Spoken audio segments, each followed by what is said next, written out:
Well, welcome to the tool review channel. Today we're taking a look at the Fujiya number 7-200 diagonal cutters. Now, when I first ran across these, the listing for them called them a European style.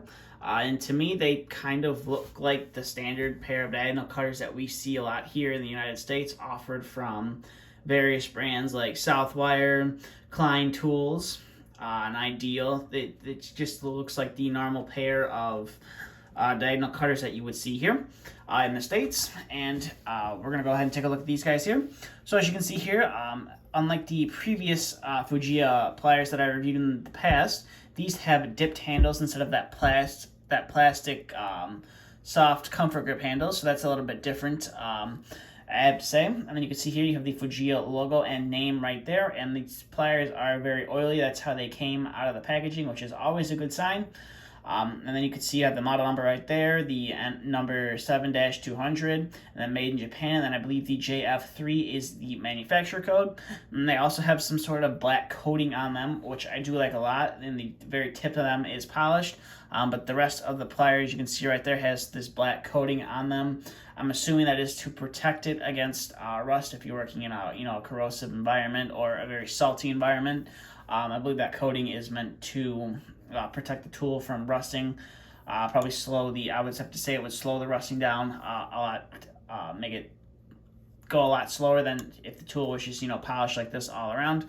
But that's pretty much it for the detail. Now, as you can see, they aren't the loosest pair of pliers. You can see right there, they do drop down a little bit, but then you do have to kind of open them up. So these definitely are going to need to be broken in. But we're going to zoom out here and get cutting through some wire.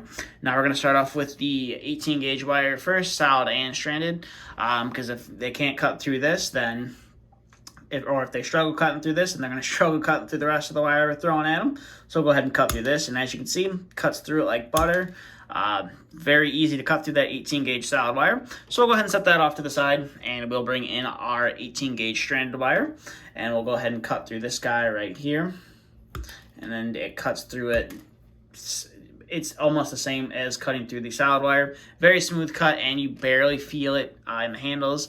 And obviously, it being 18 gauge wire, you really shouldn't feel it. You don't really need a lot of force to get through that 18 gauge wire.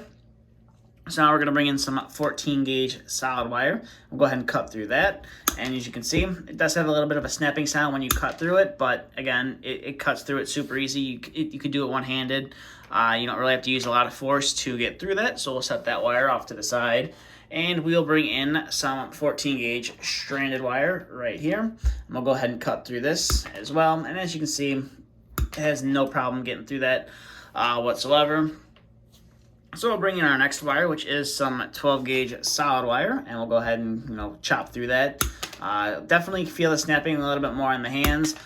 You do have to use a little bit more force, but as the wire size increases, the more force you're going to need to get through that wire. So that was the 12 solid. We'll bring in some 12 stranded right here, which should be a little bit easier than that solid wire. And as you can see right there, cuts through that no problem whatsoever. So now we're going to bring in some 10 gauge solid wire right here. I'm going to go ahead and cut through that. And it's probably going to be a little bit harder to do, but I feel these should be able to get through it no problem. And as you can see, cuts through it no problem whatsoever. So we'll go ahead and bring in some 10 gauge stranded wire, which if it cut through the solid wire, it should be able to cut through the stranded wire no problem whatsoever. So we'll go ahead and cut through that right there. And as you can see, cuts through it like it's nothing.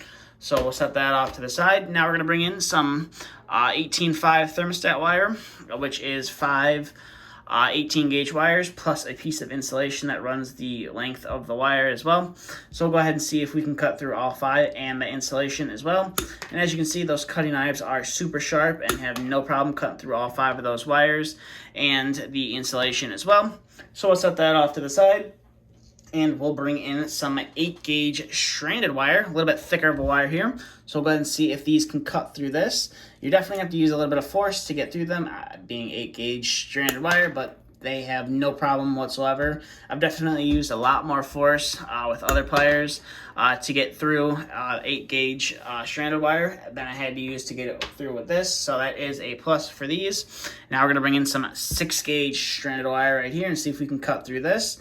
And you can see, definitely have to use a little bit of force to do it, but they will go they will cut through it, which is nice. You just have to use a little bit of force and maybe readjust a little bit there, here and there.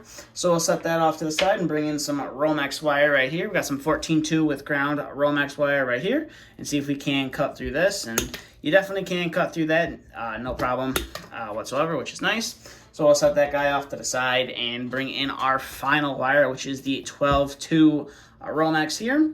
So we'll go ahead and see how well we can cut through this. And as you can see, you do have to use a little bit of pressure to get through it, but it's a one-handed operation and it sends the wire flying, which I do. I find that amusing sometimes. So we'll go ahead and clear all that stuff out of the background. So overall, these are definitely a pretty nice pair of pliers from Fujiya. Them being made in Japan, they do take a lot of pride in how the quality of their tools look. So they come in a fairly nice packaging, and the fit and finish on them is fairly nice. Now the one downside, you're just going to have to break these ones in, which if you put a little oil on the joint there, and just, spend 20-25 minutes just, moving them around. Or if you do use them, on the job site on a regular basis, they're eventually going to break in. Just kind of reminds me of a pair of Kleins, or at least some of the Klein pliers out there. When you get them, there is that breaking in period. That is, something you're going to have to do with these. But other than that, they are a fairly nice pair of pliers. Easily recommend them to anyone who is looking for a pair of diagonal cutters and maybe wants to step away from, the cheaper stuff, but, maybe don't want to go with Klein or anyone else. They want to just be, a little bit different than anyone else. These are relatively, they're not that expensive. I believe I paid around $30, $40, something like that, if I'm not mistaken. I did pick them up off of Amazon, so I will leave a link to that in the description below if you want to pick yourself up a pair of these. Definitely could recommend them for anyone looking for a new pair of diagonal cutters, or they're just looking for a different pair of diagonal cutters. To see how they compare to the current ones they have. But with that being said, that's all I have for this video. So if you have any questions, comments, concerns, drop them down in the comment section below. If you are new to the channel and you're not yet subscribed, please consider hitting that subscribe button if you want to see more content like this. But that's all I have for this video. Thanks for watching. Stay tuned for the next video to be uploaded.